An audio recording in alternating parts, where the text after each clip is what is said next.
माझा मुलगा आज आमदार आहे, त्याला संधी उद्धवजींनी दिली दापोलीमधून. क्या बात है सर, क्या बात है सर, क्या बात. एकनाथ शिंदे साहेबांना मुख्यमंत्रीच्या काळामध्ये आम्ही अतिशय जवळनं पाहिलं. महाराष्ट्राच्या इतिहासामध्ये अशा पद्धतीचं काम करणारा मुख्यमंत्री मी आजच्या आयुष्यात मी कधी पाहिला नाही. क्या बात कर रहे हैं?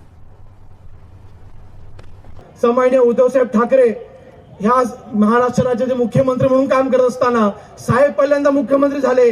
ह्या सरकारमध्ये मी पहिल्यांदा म्हणून आमदार होऊन गेलोय. हे माझं नशीब मी समजतो, हे माझं नशीब मी समजतो. ज्यांची प्रेरणा घेऊन मी या दापोली मतदारसंघाच्या किंवा महाराष्ट्राच्या राजकारणामध्ये उतरलो ते आमचे युवा सेना प्रमुख सन्माननीय आदित्यसाहेब ठाकरे यांच्या हस्ते झालं. और अभी तो रुको. वडिलांमार्फत मी महाराष्ट्राचं राजकारण पाहिलं, परंतु असे मुख्यमंत्री आम्ही कधीच पाहिले. मजा नहीं आ रहा है. तिथे आमदार असताना त्याला पाडून तिथं त्याला आमदार बनवण्याचं काम उद्धव साहेबांच्या नेतृत्वाखाली त्यावेळेला केलं. आज तो देखील आमदार आहे. मी पूर्ण समाधानी आहे. आपण केली ते शिवसेना पक्षाचे होते. एक मुख्यमंत्री असताना तिथे वर्षा बंगल्याची दारं ही आमदारांकरिता बंद होती. अपॉइंटमेंट वर्षापूर्वी जाता येत नव्हतं.